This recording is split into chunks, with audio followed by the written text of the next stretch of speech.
Igbo bụ ekele m unu nke onye chiri ya zere ọ bụ mbụ ụkọchukwu jụọ eze nke eji Jovika TV wee mara na Facebook na YouTube. Biko enwere okwu nji wee bata. Okwu a na ga-eme ihe a ga-eji wee kpọkwa m aha dịka esi akpọkwa m. Kọtọ m kpọọ m iyi mana ọ naghị efozi m ajụ n'ahụ. Biko gekene ntị tutu m aga n'iru. There is a man called Ifeanyi, they said he's from Nnadi. As soon as this whole thing started, he went about lying to the presidency of the zoo that he talks to me every day. I have never in my life spoken to Ifeanyi before. I have not. He kept using the name of IPOB to extort money. Very comfortable individuals in and around Nnadi during this period. He has been going around duping people. Okay. Achọrọ m ịrịọ ndị niile all the leading agitating groups arịrịọ a ma nna ekwuru afọ Uwazurike, Barr Nnadi, MAzi Kanu, Barr sịrị na ọtụtụ ndị ọzọ dị iche iche bụ ndị bụ nwere onwe a n'isi. Ihe m ji na-eme vidio a bụ nọmba 1. Anụrụ m vidio na-ekwu m na Uwazurike mere na-asị na ọpara nne Nnadi Kanu gbara ara wee nwụọ. For me, that thing is uncalled for. But we zo kuma washi. Do we need ya? I got on Facebook. Is je cut on 19. And my people na them. I say my own thing the way it is.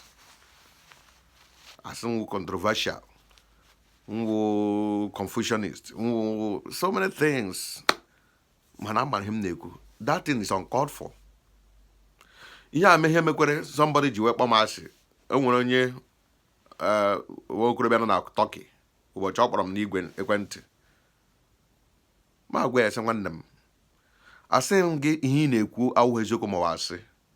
Enwere ike ihe ndị ị na-ekwu eziokwu megide Nnadi Kanu, but biko m ga-arịọ gị hapụ gị ịkpọ iyi na ịkọtọ na ịtụ ọnụ kọtọ konde enwe ihe hụrụ o mere na-adị mma kwuo ya bata wepụ gị dịka nke mmega nke a na ihe na-adị maka mkpọ gabata the image of that person aga m akọtọ ya. So dịka m na-ekwu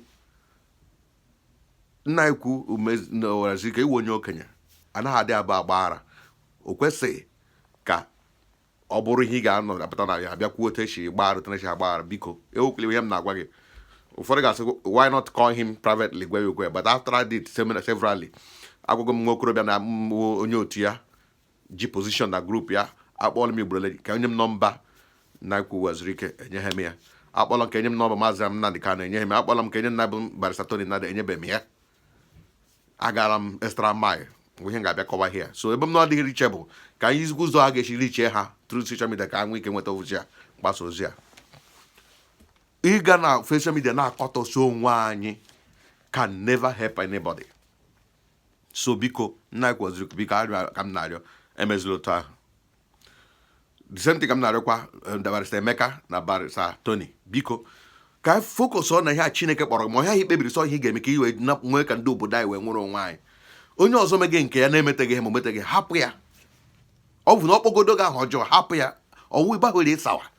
Onye ji bọọlụ chọrọ inye goal anaghị elekwa na onye kpọga ya ha na crowd. Onye oshi bọọlụ o mere nke a ịgba agba gị sogo gị hapụga bọọlụ gị face ya isi ma agba lee ekwuru ya tọnda ụfa ị ga-anọ dị anara gị goal ganye gbajie egwụkwụ ma ọ napụ gị goal gaa were bọọlụ ganye n'unu goal. So ọ na iji bọọlụ ịma na ị chọrọ inye goal hapụgori ihe a kpọrọ gị ọntịrị gị inye goal ahụ. Ọhịa m na-agwa unu niile ịbịara nga onye dị awụ criminal ọ deceive gị our people ome nke a. We don't need those things. Chineke ji gị rụọ ọrụ a gaa n'iru rukwe mgbe anyị ga-eru mgbe a ga-asị na Chineke jile gị rụzụ ọrụ ahụ enwetaghị anyị na-achọ. Now mana ebe m chere ịlandụ bụ dịsa okwu vidio a m tiri na unu ma olu ọrụ n'ozu MAzi Nnadi Kanu ọ na-aba mba maka stara Ifeanyi ọ sị ga-awụ ọnụ ya must you come ọ ga-abụrụ iwu na a ga-abịa na redio ụwa niile ga-ege si ga won Ifeanyi Uba edere ya leta ma through your lawyer ma ọ kpọọ ya n'ekwentị na-eche na ọ gaghị anụ ya ma ọ bụ na ihe a na-ekwuru so o mere eme ọwa bịa nọ bute ọchịchị onwe anyị na publicly ndị Hausa na ndị obodo Yoruba ga-ejizi anyị wee kpọrọ ihe ụna anụ hụkwa mmadụ dịka David Mark afọ ole ka nwoke a nọgoro na Senate ahụbeghị m ụbọchị ndị Benue ma ndị Middle Belt gbakwara aka buo ya agha ma ọ kọtọ ya na social media ị na-achọ ịgwa m na onwe onye ọ na-ewute nwoke ahụ nọdị ya nọchie ndị ọzọ anya ọ chọghọ ka ndị ọzọ hụ ụzọ baa na Senate iche na onwe ndị ọ na-ewute mana ịhụ na nga ha bịara mepee redio of Middle Belt ya hụrụ David Mark you are stupid man emebeghị ya ọbụla dị Tinubu ahụbeghị m onye ọfa from 1 or 2 person na-akpọ ya ahụ but ha dịkwa very careful not to destroy that image completely.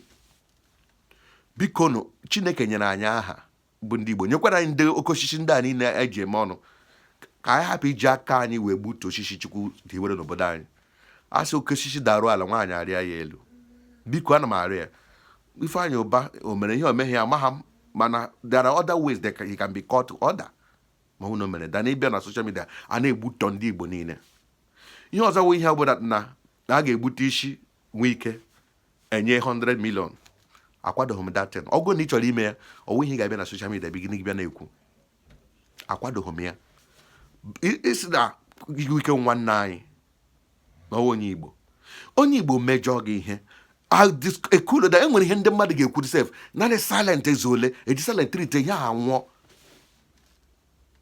ọnwụ na enwere this 100 million were nye anyị mana enwere many people nọkwa na grupu a mmara nwere n'ime ha m nyegoro ego nyere ha aka kọrọ mkpa ha ma ha nọkwa na grupu nwere 100 million iji achọ isi mmadụ egbuo Wike achọta isi Wike gbuo ya anyị enwetara Biafra ma ndị si ha chekwa Biafra ya nsogbu ọgwụla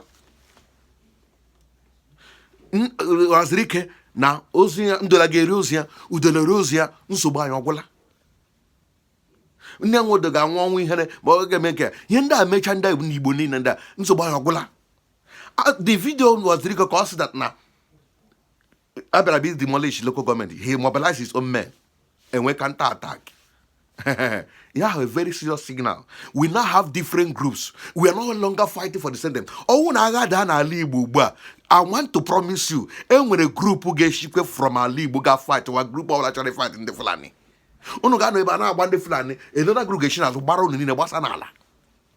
And I saw Sabotua. Mano, something that now Wabatano, Aga Hajia, who very well, than I have one. Ask one is no Manama Ponama. Kai didn't know to. I say mono, Biacoton, maybe IPOB, Masop, Lower Niger Congress, this other group. I say mono Chicota Henny on Mba because of gay equipment.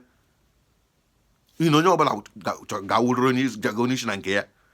Yambu, only about a Chowaka here. Ochi Henny Nacho, this grew, Mwerongwe, Nke Umu Ibo, Nande, South General.